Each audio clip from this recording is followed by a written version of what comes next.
अस्सलामु अलैकुम वरहमतुल्लाहि वबरकातुहू। बिस्मिल्लाहिर्रहमानिर्रहीम। नहमदुहु व नुसल्ली अला रसूलिहिल करीम, अम्मा बाद। मोहतरम भाइयों, बुज़ुर्गों, दोस्तों,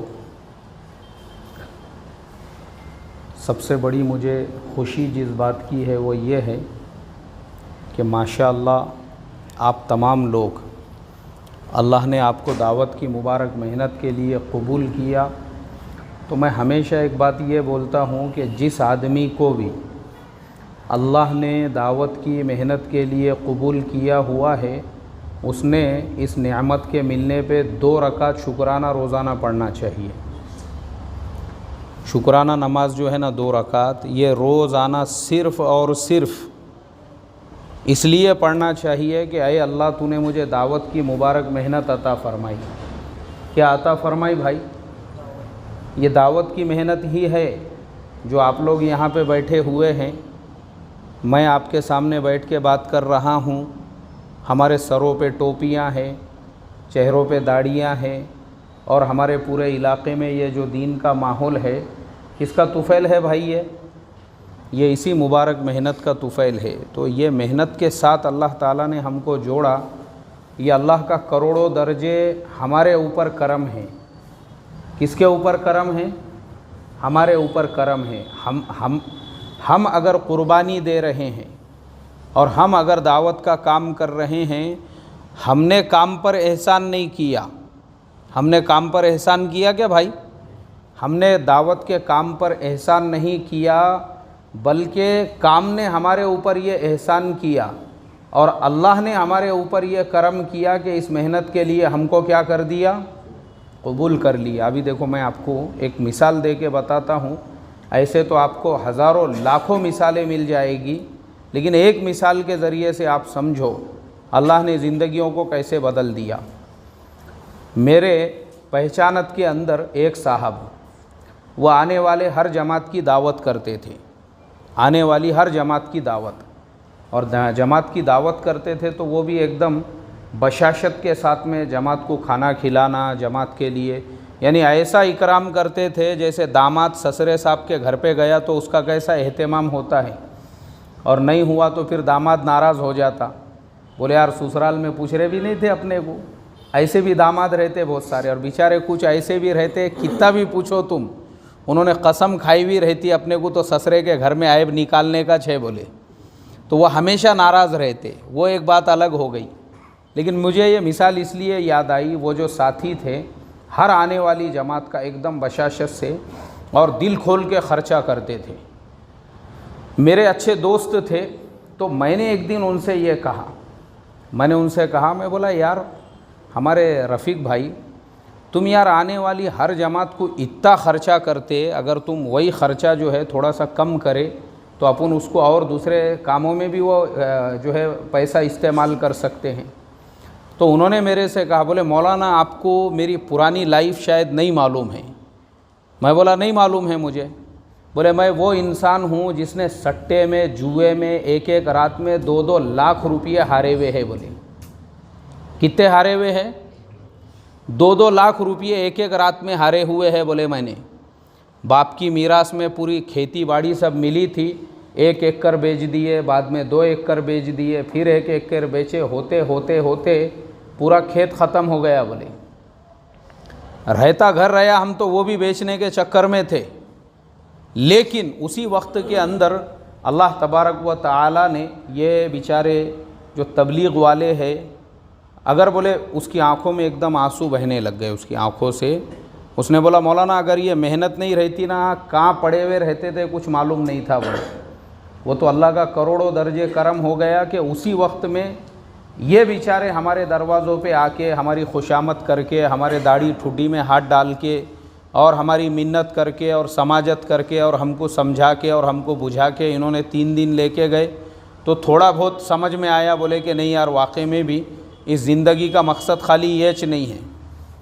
उसके बाद फिर और अल्लाह के रास्ते में वक्त लगाए, फिर 4 महीने निकले, फिर चिल्ले लगने लगे। ज़िंदगी का मकसद समझ में आ गया। मौलाना बाप दादा की मिली हुई पूरी ज़मीन सट्टे में हारे हुआ आदमी हूँ, बोले मैं जुए के अंदर 2-2 लाख रुपये एक एक रात में हमारे जो है हारे हुए हैं। बोले अब आप सोचो, उसके बाद ये मेहनत के बरकत से अल्लाह ताला ने ज़िंदगी सही रूटीन पे लाया। काहे पे लाया? सही रूटीन पे। और जब ज़िंदगी सही रूटीन के ऊपर आई, देखो ये दावत की मेहनत का खासा है। ये जब आदमी इस काम में लगता है ना, उसकी बाकी की सारी लाइनें ऑटोमेटिकली सेट हो जाती है। बाकी सारी लाइनें क्या हो जाती है भाई? कैसे हो जाती है? क्योंकि सारे फजूल ख़र्चे उसके बंद हो जाते हैं, उसको हराम हलाल की तमीज़ आ जाती है।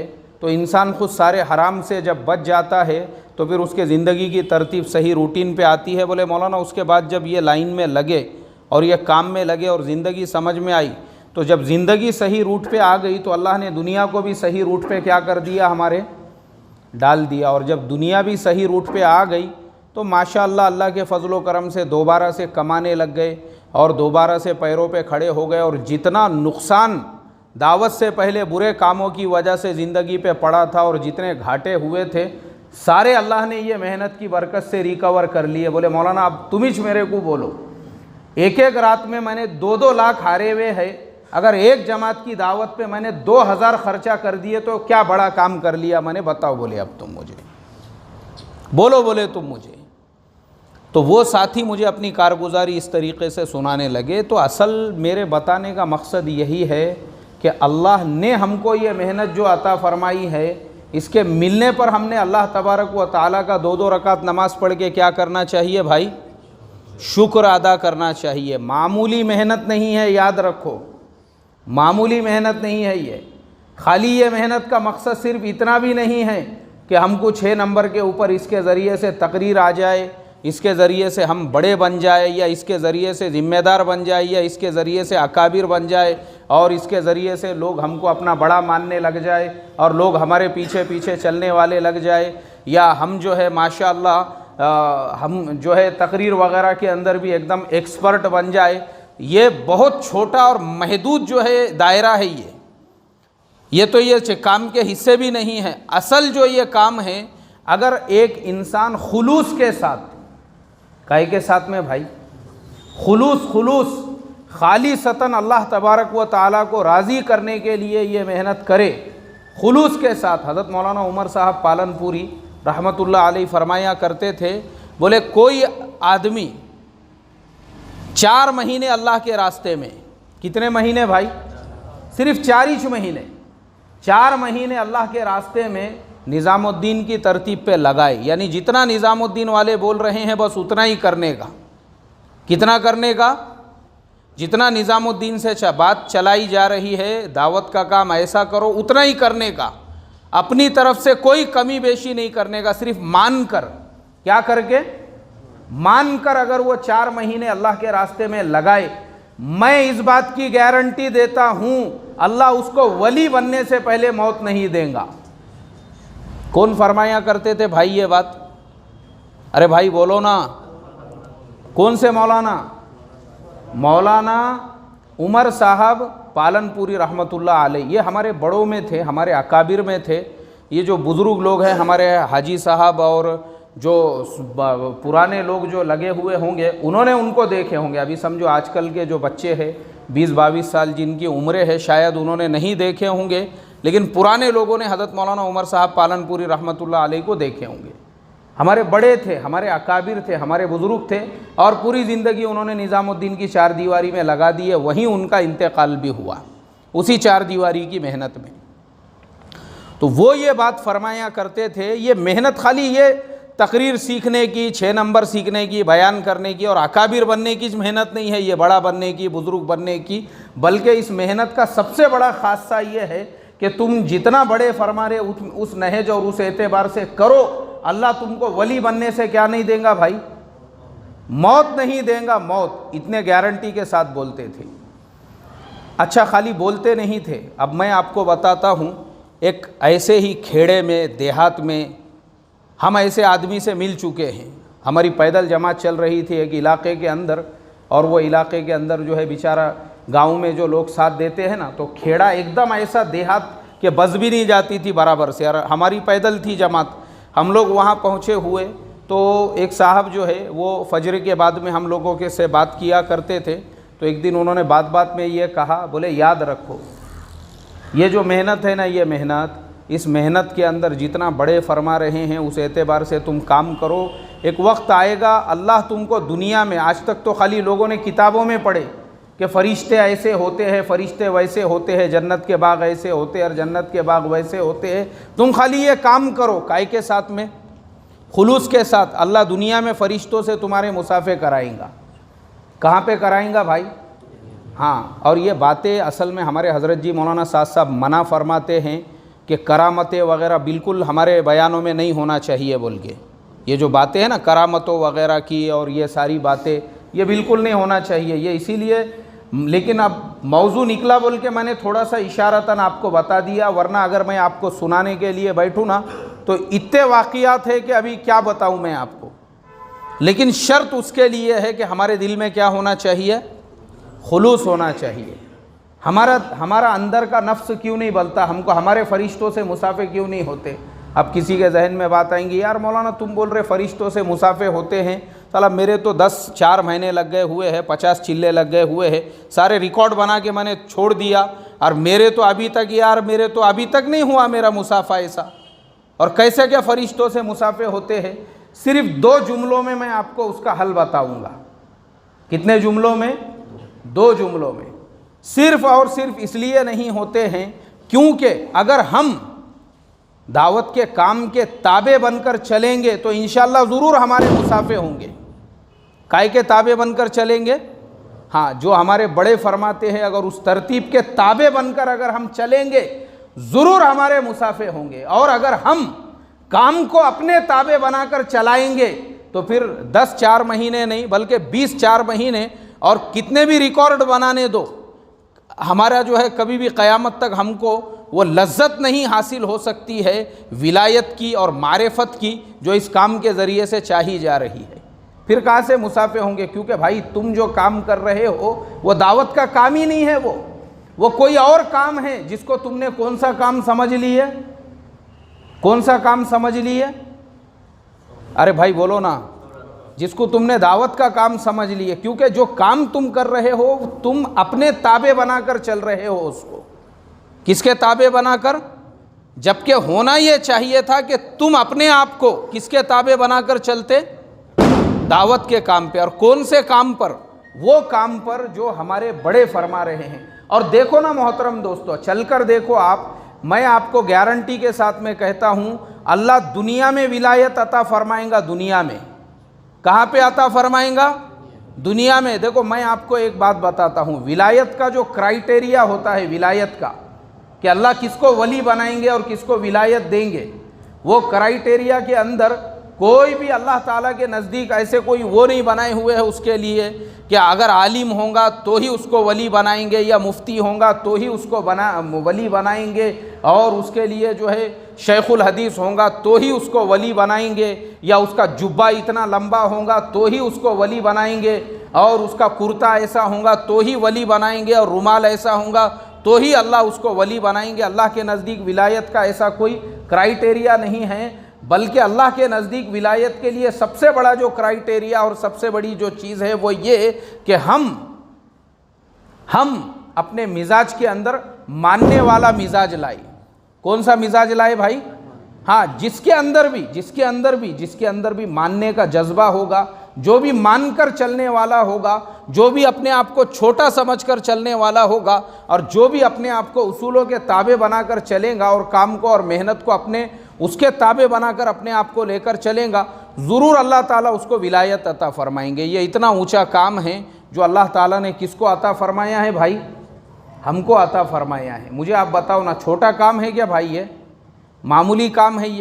ये इतना ऊंचा काम है। तो बड़े खुशी की बात है ये, मेरे लिए तो बहुत ज़्यादा खुशी की बात है कि माशाअल्लाह आपके जैसे कुर्बानी देने वाले लोग, खुलूस के साथ काम करने वाले लोग, आज अल्लाह ने मुझे आपके दरमियान में बैठने का मौका अता फरमाया। मैं मेरे लिए इसको सादतमंदी समझता हूँ। किसके लिए भाई? किसके लिए? मेरे लिए सादतमंदी समझता हूँ, क्योंकि कैसे कैसे लोग बेचारे जो दावत की मुबारक मेहनत के अंदर वक्त लगाने वाले साथी होते हैं, कुर्बानी देने वाले साथी होते हैं। अभी लॉकडाउन के बाद में, यानी पूरी तरह से लॉकडाउन नहीं खुला था, उसके बाद में मैंने कुछ लोगों को देखा, वो बेचारे लॉकडाउन में भी 4-4 लोगों की जमातें बना के चल रहे थे, 4-4 लोगों की जमातें। अच्छा, लॉकडाउन अभी पूरी तरह से नहीं खुला, उसके बाद भी बहुत सारे जो है लोग वो चिल्ले 4 महीने की मेहनतों में निकल गए और इलाक़ों में फैल गए, और बहुत सारे बैरून के लिए भी उन्होंने तैयारियां कर ली है। हालांकि ये हालात इतने नाजुक हालात है पूरी दुनिया के अंदर, और पूरी दुनिया में ऐसा एक माहौल बना हुआ है ख़ास तौर पे ये बीमारी को लेकर कि लोग अपनी जान को लेकर इतने लोग, अगर आप देखोगे ना, हमारे जो बिरादरान वतन है, कभी उनके महल्लों में, उनके एरियो में, अगर बड़े शहरों में आप जाकर, आपको वहाँ पे 100% सन्नाटा छाया हुआ मिलेगा। क्या मिलेगा भाई? सन्नाटा। क्यों सन्नाटा? क्योंकि लोग घरों से बाहर निकलने को ही तैयार नहीं हैं। लेकिन वाकई में भी यार काबिल तारीफ़ है वो लोग कि इतने हालात के अंदर जहाँ पूरी दुनिया जो है परेशान है, वैसे में भी ये बेचारे अपने दुकानों की, अपने कारोबार की, अपने घर बार की, अपने ऐसे हालात की कुर्बानियाँ देकर अल्लाह के दीन की मेहनत के लिए, चिल्लों के लिए, 4 महीनों के लिए देहातों में, बस्तियों में काम के लिए निकले हुए हैं। मुझे आप बताओ, क्या ऐसे लोगों की कुर्बानियाँ काबिल कदर है या नहीं है? क्या हम अंदाज़ा लगा सकते हैं इन कुर्बानियों के ऊपर अल्लाह ताला उनको दुनिया और आखिरत में क्या अता फरमाएंगे? है हमारे नज़दीक कोई उसके? क्योंकि देखो, ये जो वक्त है ना, बाज़ देहातों के अंदर, हमारे एक ज़िम्मेदार साहब से मेरी मुलाकात हुई, वो कारगुजारी सुना रहे थे। बोले मौलाना, लॉकडाउन की वजह से छोटे छोटे देहातों में जो लोग डरे हुए हैं मस्जिदों में नमाज़ पढ़ने को लेकर, और दोबारा से मस्जिदों में अजानों को लेकर, और ये सारी चीज़ों को लेकर, बहुत सारे देहात ऐसे हैं जहाँ मस्जिदों में कंबर इतना घास उड़ गया हुआ है। बोले मस्जिदों के जो सहन, जो खुली जगह है ना, बारिश का पानी वहाँ पे जमा हो गया है, मतलब घास उग गई उसके अंदर, क्योंकि गांव के लोग हिम्मत ही नहीं कर रहे हैं मस्जिद को खोलने की, दोबारा से वहाँ पे अजान देने की, और उस मस्जिद को दोबारा से आबाद करने की। ऐसे हालात बने। अब ऐसे हालात के अंदर ये जो हमारे साथी है बेचारे, ये साथी चिल्लों के लिए, ये साथी 4 महीनों के लिए वैसे देहातों में जा जाकर वहाँ के साथियों को हौसला दे रहे हैं, वैसे साथियों में हिम्मत अफजाई पैदा कर रहे हैं। मुझे आप बताओ, अल्लाह के नज़दीक ये जो कुर्बानियों वाला अमल है, इस अमल के ऊपर अल्लाह ताला उनको क्या अता फरमाएंगे? हम अंदाज़ा लगा सकते हैं क्या भाई? नहीं लगा सकते। ये कुर्बानियाँ हैं, ये जितने भी लोगों ने कुर्बानियाँ दी है, और देखो कैसी कैसी कुर्बानियाँ। वो जो बेचारे बैरून के साथी, जिन साथियों को जेल की सलाखों के पीछे डाला गया था, हमने उन साथियों की कारगुजारियाँ सुनी। उन बेचारों ने उन जेल की सलाखों के अंदर रहकर भी, हालांकि वो अपने मुल्कों के अंदर कैसे घरों में रहते होंगे, और कैसा माशाअल्लाह उनका जो है खाना पीना होता होगा, और कैसा उनका जो है रहन सहन होगा उनके अपने मुल्कों के अंदर, और कैसा उन लोगों की गाड़ियाँ, और किस तरीक़े से वो लोग रहते हैं। लेकिन वो लोगों को हमारे अपने मुल्क के अंदर जेल में रहना पड़ा, वो भी बग़ैर किसी वजह के, कोई रीज़न ही नहीं था। बाद में उनको सबको बाइज़्ज़त बरी कर दिया गया। वो वहाँ रहे, लेकिन उन्होंने वहाँ पे भी हौसले नहीं छोड़े। वहाँ पे भी उन्होंने जो है वो जेल के कैदियों पर दीन की मेहनत करते रहे। किन पे मेहनत करते रहे? और आपको आपके दिल से अल्हम्दुलिल्लाह निकलेगा जब आप ये सुनोगे, सैकड़ों कैदियों को उन्होंने ईमान में दाखिल कर दिया। सैकड़ों कैदियों को, मतलब ये है कि उन्होंने अपनी सज़ा को भी इंसानियत के लिए हिदायत का ज़रिया बना दिया। ये होता है दाई। वो जो हज़रत यूसुफ़ अलैहिस्सलाम का वाक़या है ना, कि जब वो जेल में गए और उनके पास ख्वाब की ताबीर पूछने के लिए आया एक आदमी, तो उन्होंने पहले उसको दावत दी दीन की, उसको पहले दीन की दावत दी, उसको बताया कि मेरे दादा हज़रत इसहाक़ अलैहिस्सलाम और मेरे वालिद हज़रत याक़ूब अलैहिस्सलाम और मेरे परदादा हज़रत इब्राहीम अलैहिस्सलाम, पहले उसको पूरा इंट्रोडक्शन, पूरा तारुफ़ कराया, और फिर उसके सामने पहले दीन की दावत रखी, और फिर उसको ताबीर बताई। यही अमल उन दाइयों ने किया। उन्होंने कहा कि भाई हम तो दाई है, दाई चाहे जेल की सलाखों के पीछे चला जाए, दाई चाहे अमेरिका चला जाए, ऑस्ट्रेलिया चला जाए, दाई चाहे अच्छे माहौल में जाए, किसी भी माहौल में जाए, दाई अपना दावत वाला जो अमल है उसको कभी भी छोड़ नहीं सकता। दाई ट्रेन में भी सफ़र कर रहा है तो वह वहाँ पे भी दाई होता है और कोशिश करता है कि कोई मिल गया तो उसको भी मैं दावत दे दूँ बोलकर। वो जेल की सलाखों के पीछे गए, हालांकि सज़ा दी गई थी और सज़ा देने वाले ये समझ रहे थे कि हमने बहुत बड़ा कारनामा अंजाम दिया, लेकिन उनको पता ही नहीं था कि अरे तुम जिनको सज़ा के तौर पे भेज रहे हो ये वो दाई है कि एक एक तुम्हारे 100 और 200 के हिदायत का ज़रिया बनेगा इंशाअल्लाह। और अल्लाह ने उनको ज़रिया बनाया, और ज़रिया बनने के बाद जब वो सारे लोग बाहर आए, हमारे हज़रत जी मौलाना साद साहब देखो, हमारे हज़रत जी का ज़र्फ़ देखो, हमारे हज़रत जी का बड़ापन देखो। जब ये लोग अपने मुल्क के लिए वापसी होने लगी, हज़रत जी ने सारे लोगों से कहा, बोले देखो भाई, ये हमारे मुल्क में आप लोग मेहमान थे, हमारे मुल्क में क्या थे आप लोग? मेहमान थे, मेहमान। अल्लाह के वास्ते हमारे मुल्क में आपको जो भी तकलीफ़ बर्दाश्त करना पड़ी, जो भी हालात आपने झेले, जिस तरीक़े से भी आपको गुज़रना पड़ा, अल्लाह के वास्ते अपने मुल्क में जाकर किसी के भी सामने हमारे मुल्क की शिकायत मत करना। क्या नहीं करना भाई? हमारे मुल्क की क्या नहीं करना? शिकायत नहीं करना। असल देखो हमारे हज़रत जी जो है ना, दाई का जो मिजाज होता है, दाई का मिजाज, असल में तो दाई का मिजाज यही होता है। किसका मिजाज भाई? दाई जो होता है ना, दाई वो ऐसा ही बर्दाश्त करने वाला होता है। और यही सिफात जब एक दाई में आती है, अल्लाह ताला उसको वली बनने से पहले क्या नहीं देता है भाई? मौत नहीं देता है।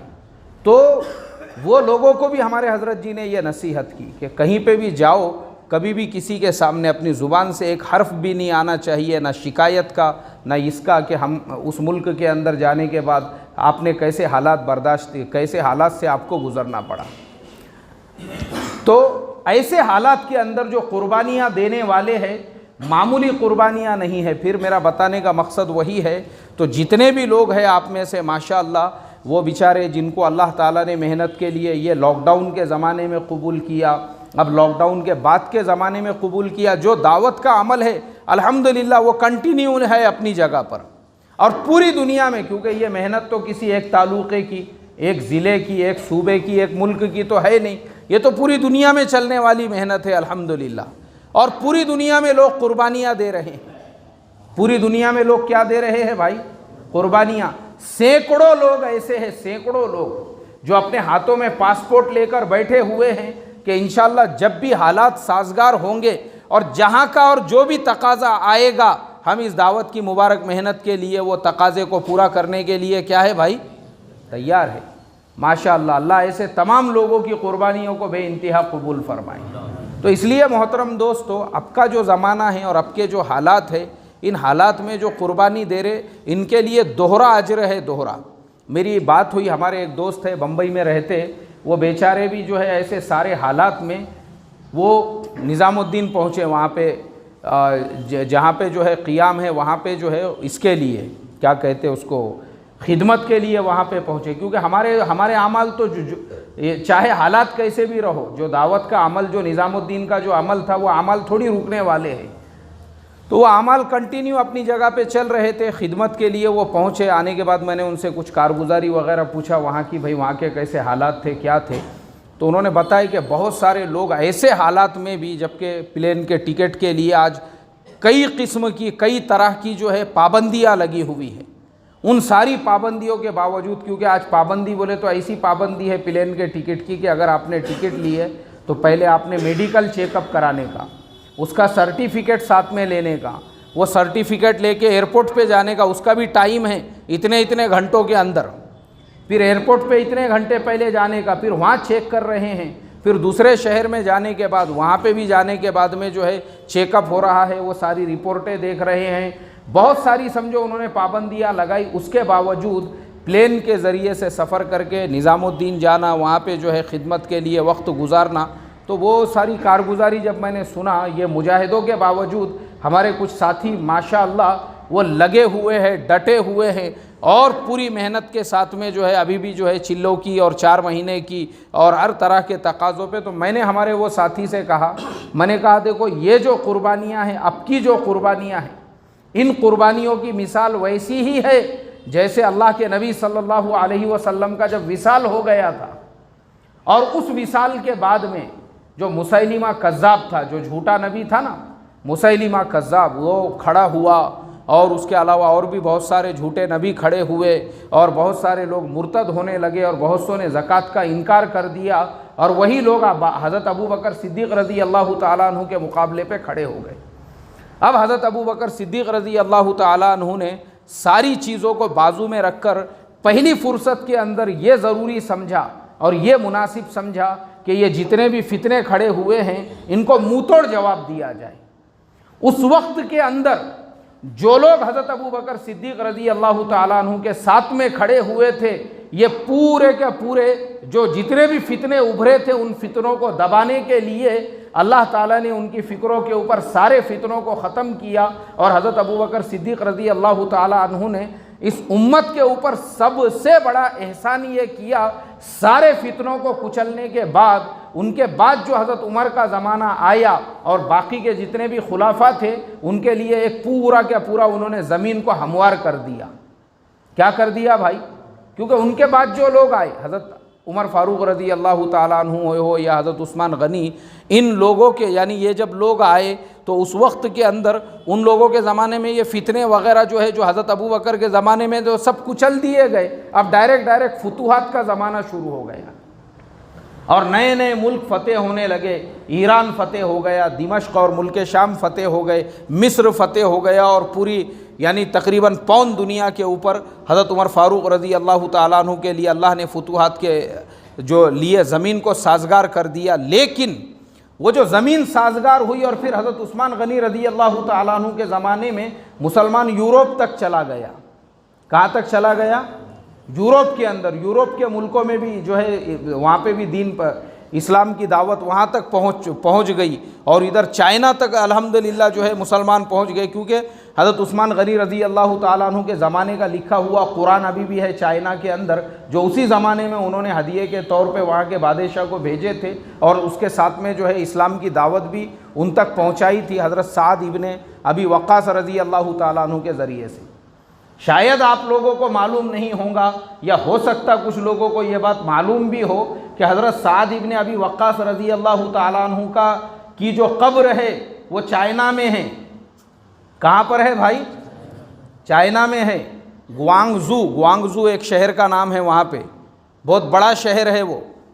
तो वो वहाँ उस शहर के अंदर हज़रत साद इब्ने अबी वक्कास रज़ी अल्लाह ताला अन्हु की और वहीं पर उस मुल्क की सबसे पुरानी मस्जिद है जो पूरी का पूरी लकड़ियों की बनी हुई है वहाँ की। तो मैं ऐसे ही एक इस पे पढ़ रहा था, क्या बोलेंगे उसको, ये पूरी इन्फॉर्मेशन कि भाई चाइना में सबसे पहले इस्लाम कैसे पहुँचा। तो उसके अंदर मुझे ये पढ़ने के लिए मिला कि हज़रत उस्मान गनी रज़ी अल्लाह ताला अन्हु ने हज़रत साद इब्ने अबी वक्कास रज़ी अल्लाह ताला अन्हु को चाइना की तरफ भेजा था और उनके हाथ से जो है वो कुरान हदिये के तौर पे वहाँ के बादशाह के लिए, फिर वही सहाबा ने उस इलाके के अंदर जो है दीन की ईमान की मेहनतें की और अपना मज़ार भी वहाँ पे ही उन्होंने बना लिया।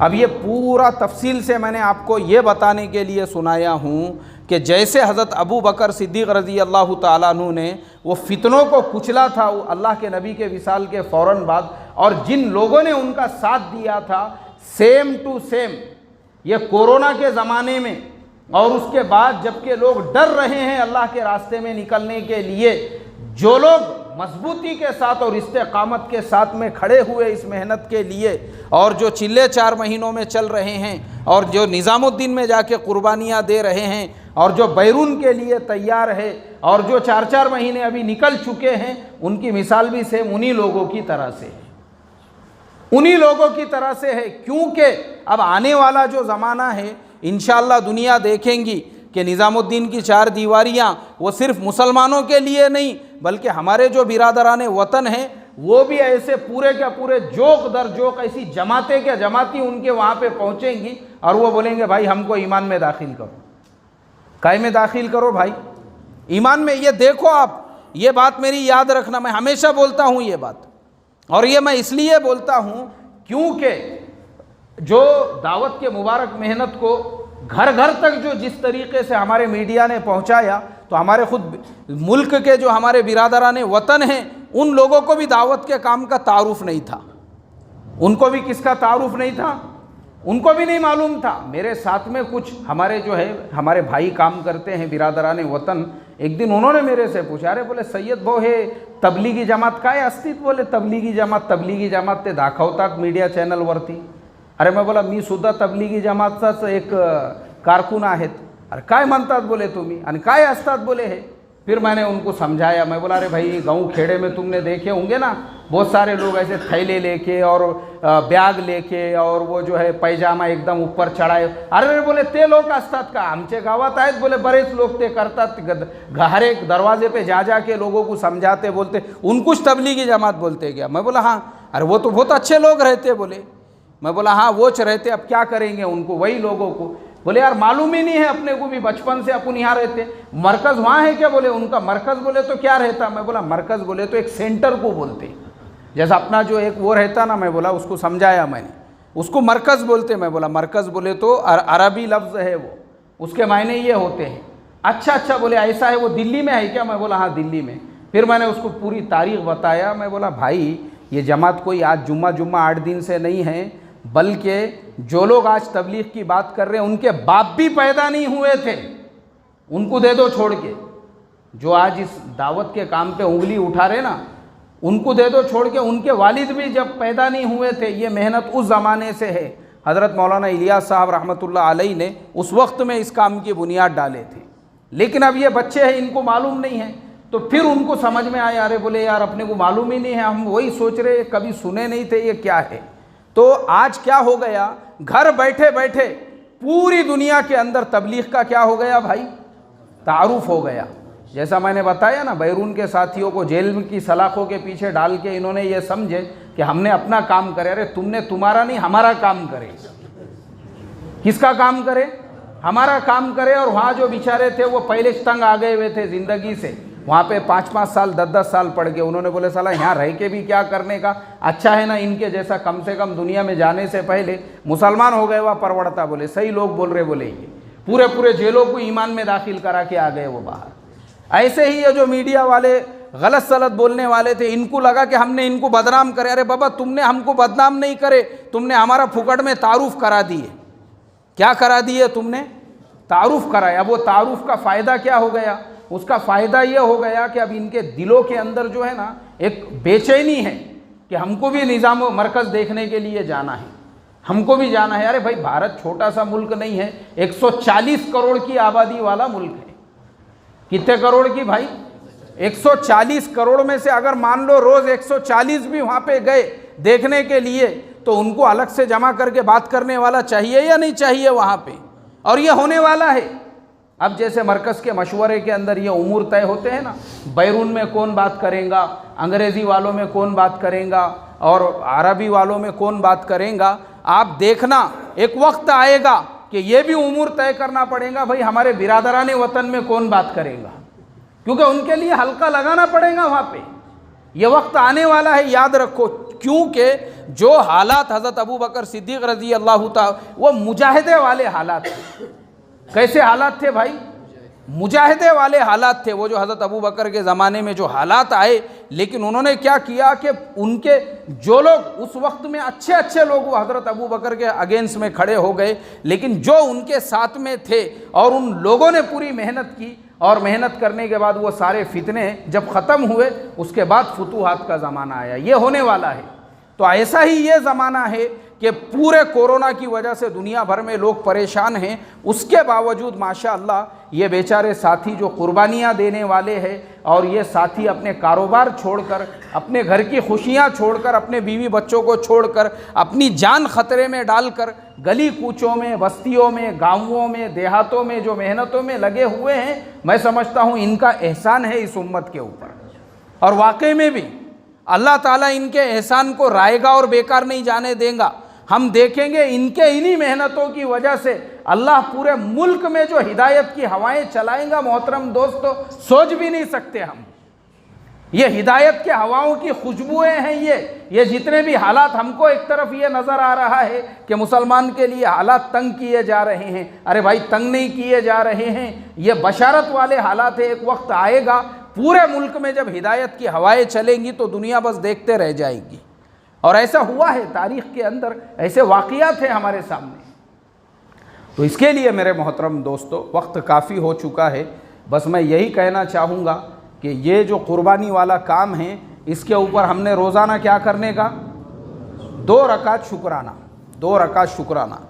और वली बनना है हमको, वली बनने की कोई उसके लिए जो है ना वो ये नहीं है, उसके लिए क्या बोलेंगे उसको, उसके लिए कोई शर्तें नहीं हैं कि कोई आलिम हो तो ही वली बनेगा, मुफ्ती हो तो ही वली बनेगा, शेख हो तो ही वली बनेगा।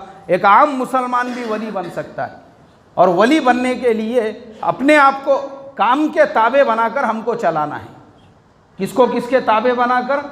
खुद को काम के ताबे बनाकर चलाना है। काम को अपने ताबे नहीं बनाना है। किसको? हाँ, काम को अपने ताबे नहीं बनाना है। अगर हम काम को अपने ताबे चलाने की कोशिश करेंगे, वली नहीं बनेंगे। फिर वली के अपोज में जो शैतान होता है ना, वो बनेंगे फिर हम, क्योंकि नफ्स परस्ती आएगी, फिर नफ्स बनेगा, उसके बाद में सिफात नहीं आएंगी नफ्स में। तो काम के ताबे बनकर चलना है इंशाअल्लाह। वली बनने से पहले अल्लाह मौत नहीं देंगे। हाँ, ये काम जो है ऐसा है जो मैंने बताया अभी। उसके लिए एक आम हमारा साथी भी उसका ताल्लुक़ अल्लाह की ज़ात से जुड़ गया और वो काम के ताबे आ गया। नहीं भाई, मैं कुछ भी नहीं हूँ, मुझे तो सिर्फ हमारे मौलाना की एक बात याद आती हमेशा। कौन से मौलाना की? अरे भाई बोलो ना, कौन से मौलाना की? हमारे मौलाना यूनुस साहब रहमतुल्लाह अलैह। हमारे मौलाना क्या फरमाते थे? दाई का जो मिजाज होता है वो टांगे के घोड़े के जैसा। किसके जैसा? हाँ, टांगे का घोड़ा। टांगे के घोड़े का मिजाज क्या होता है? टांगे के घोड़े के दोनों साइड में 2 पत्तियां लगे हुए होते हैं। उसको कुछ ही नज़र नहीं आता, इधर क्या चल रहा उधर क्या चल रहा। उसकी नज़र सीधा कहाँ होती है?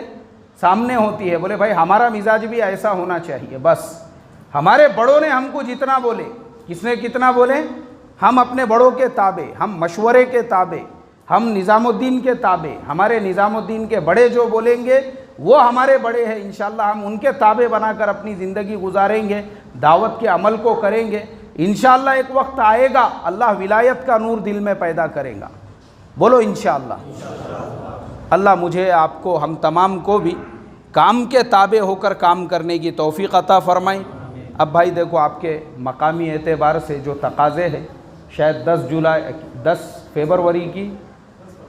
फरवरी से कुछ चिल्ले की जमात है और शायद कल से 3 दिन की जमात है। उसके एतबार से जो 10 फरवरी की पहले चिल्ले की जमात है, उसके एतबार से साथी अपने नामों को पेश करें, बताए। जैसे मैंने बताया, और लोग कुर्बानियाँ दे रहे हैं, अपने आप को भी उन कुर्बानियों के अंदर हम शामिल करें। बोलो भाई, 10 फरवरी को अपना जोड़े चांदोड़ का और लासलगांव का 10 की कयाम से अपने को सबको वहाँ पे पहुँचना है। वहाँ से जमात भी निकलेंगी इंशाल्लाह, है नहीं? इसके लिए नियत करें। वो सारे साथी जिनका वो बाकी है, पीछे भी नाम आए हुए, 10-12 नाम आए थे, अभी भी बता दो, फिर से दोहरा दें।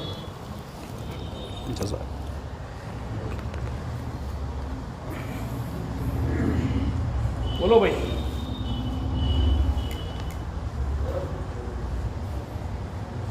सेंटर वाले भी बताएं कहाँ से कितने साथी अभी तक मेहनत चालू है, रिकॉर्ड है, सर्वे। बोलो, मौलाना की बात समझ में नहीं आएगी, फिर से बोलो मौलाना। नहीं, माशाअल्लाह। देखो, साथियों को देख के तो मुझे बड़ी खुशी हो रही है। साथियों के चेहरे पे जो बशाशतें हैं माशाअल्लाह, और काफ़ी माशाअल्लाह लासलगांव के साथियों की कुर्बानी भी है, क्योंकि नासिक ज़िला मशहूर व मारूफ़ है। हाँ, तो उस एतबार से नासिक में जो लोग दावत के काम में लगे हुए हैं या जिनकी भी कुर्बानियाँ हैं, इस एतबार से बहुत बड़ी कुर्बानी है उनकी और दीगर इलाक़ों के मुकाबले में। बोलो भाई, यूनुस भाई, माशाअल्लाह। शेख बस्ती, काफी वक्त बाकी, नियत अज़ाइम करो साथी। हाँ, अज़ाइम करे, इरादा करे। हाजी इलियास साहब के ऐसे सौंदरपुर, माशाअल्लाह। और बोलो भाई, और बोलो। नेहाल भाई, देवगांव, माशाअल्लाह। नेहाल भाई, हिजरत भाई, माशाअल्लाह। सौंदरपुर, मकामी नाम नहीं भाई सौंदरपुर जी। माशाल्लाह। नांदूर वालों का आएगा नंबर, रुको पीछे काय बैठे नांदूर मगमेश्वर ऐसा जा रहे हैं।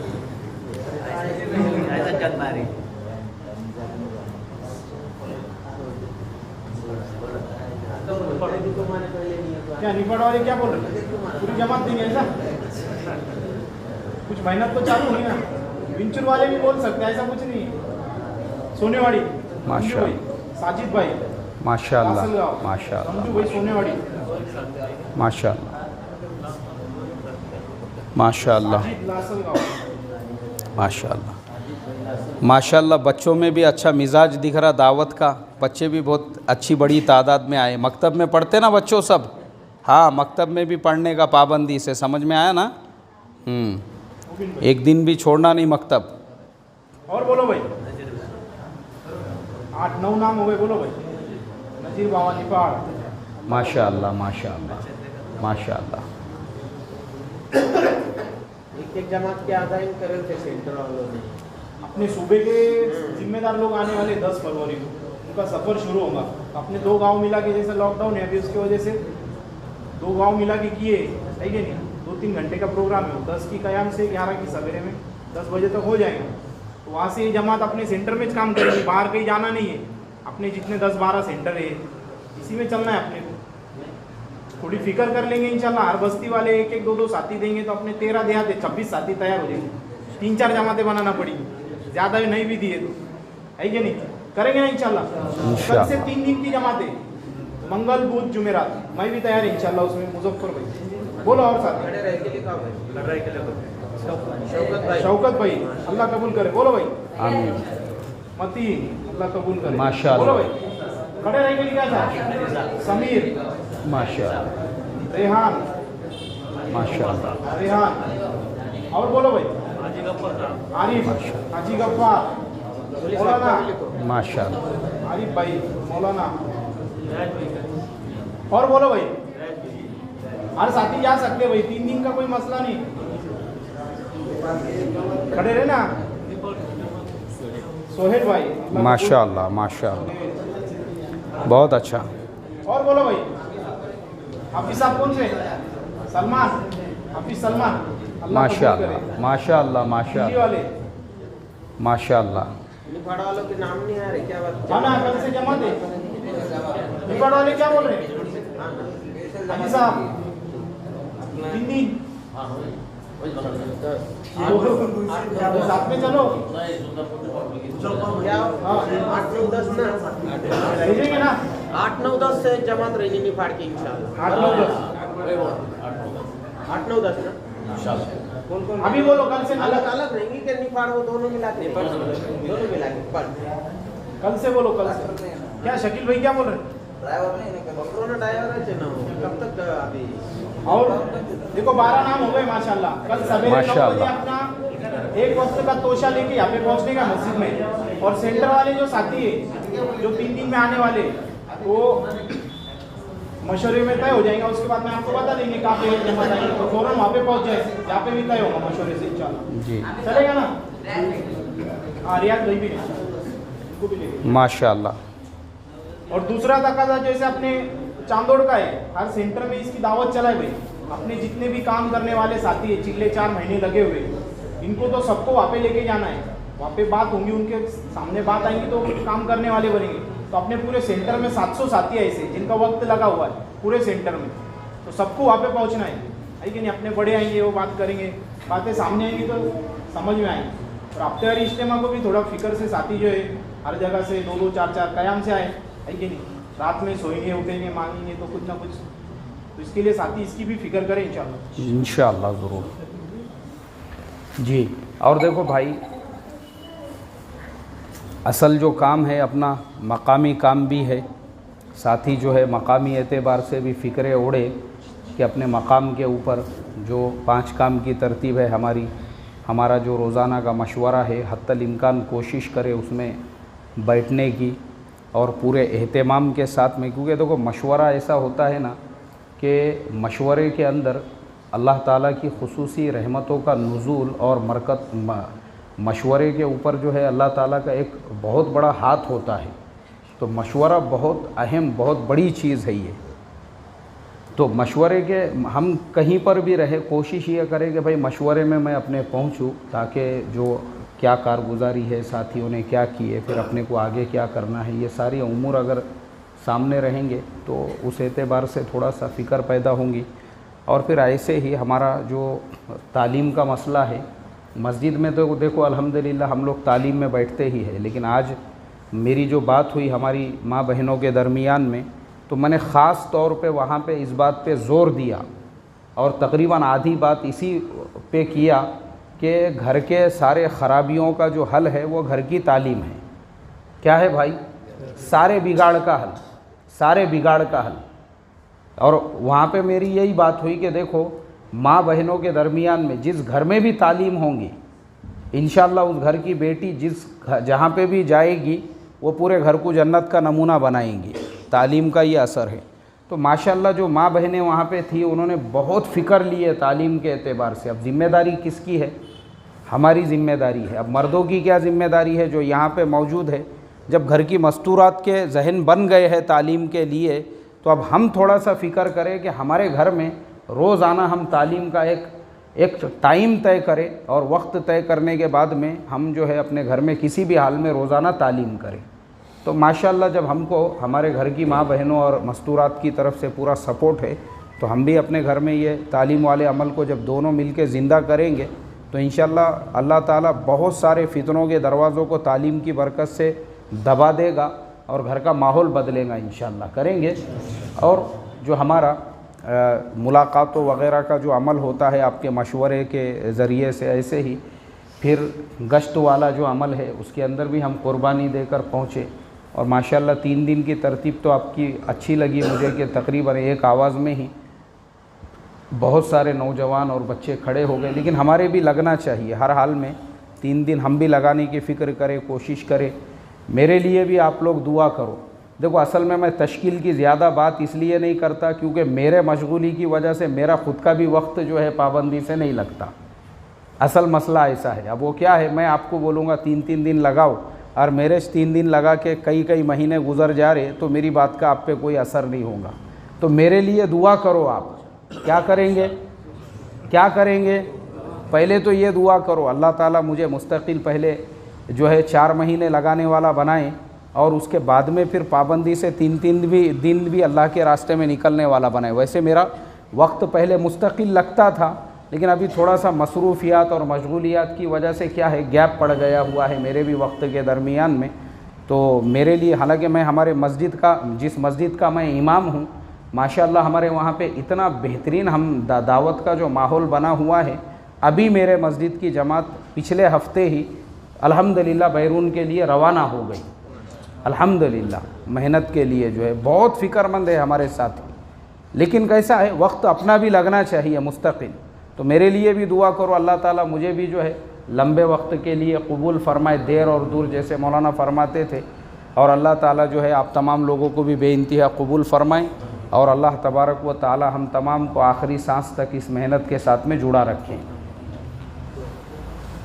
बैठ के करेंगे नीचे।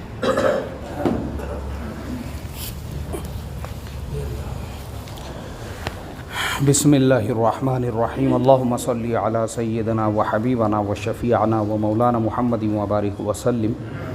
रब्बना आतिना फ़िद दुनिया हसना व फ़िल आखिरति हसनतन व क़िना अज़ाबन्नार। ऐ अल्लाह हमारे गुनाहों को माफ़ फ़रमा, ख़ताओं से दरगुज़र फ़रमा, आफ़ियत का मुआमला फ़रमा। ऐ अल्लाह पूरे आलम में मुसलमानों के जान माल इज़्ज़त आबरू की हिफाजत फ़रमा। ऐ अल्लाह पूरे आलम में मदारिस की, मकातिब की, मराकिज़ की, खानकाहों की हिफाजत फ़रमा। ऐ अल्लाह पूरे आलम में दावत के इस मुबारक मेहनत की हिफाजत फ़रमा। ऐ अल्लाह इस मजलिस में जितने ईमान वाले तेरे सामने हाथ फैला कर बैठे हैं, तमाम की मग़फ़िरत का फ़ैसला फ़रमा, तमाम के हक़ में जन्नतुल फ़िरदौस का फ़ैसला फ़रमा, तमाम के वालिदैन की मग़फ़िरत फ़रमा, तमाम के वालिदैन के हक़ में जन्नतुल फ़िरदौस का फ़ैसला फ़रमा। ऐ अल्लाह हमारे असातिज़ा इकराम की मग़फ़िरत फ़रमा, जो ज़िंदे हैं उनकी उम्रों में बरकत अता फ़रमा। ऐ अल्लाह इस मजलिस में जो परेशान हाल है उसकी परेशानियों को दूर फ़रमा, जो कर्ज़ों में घिरे हैं उनको कर्ज़ों से नजात अता फ़रमा, जो बे औलाद हैं उनको नेक सालेह औलाद अता फ़रमा, जो नाजायज़ मुक़द्दमात में फंसे हैं उनको नाजायज़ मुक़द्दमात से खलासी और आज़ादी अता फ़रमा। ऐ अल्लाह तेरे बहुत सारे बंदों ने दुआ के लिए कहा है, लिखा है, उनके जायज़ मकासद को पूरा फरमा, उनके मुश्किलात को हल फरमा, उनके मुसीबतों को दूर फरमा।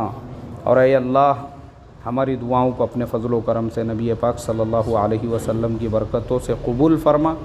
सल्लल्लाहु तआला अला खैरि खल्क़िही मुहम्मदिन व अला आलिहि व अस्हाबिही अजमईन बिरहमतिका या वे सब साथी ऊपर चले भाई। अरे अल्लाह, सब साथी ऊपर चलो भाई। क्यों क्या करेंगे? खाने का नज़्म है क्या ऊपर? सब साथियों के लिए सेंटर के लोग हैं ना, ऐसा पूरे सब सेंटर के लोग हैं, 15-15, 20-20 किलोमीटर से आए हुए। ये चलो अच्छा है। नहीं नहीं माशाअल्लाह। याद क्या है शेर क्या गिरते हैं ऐसे खुले। ऐसा माशाअल्लाह माशाअल्लाह।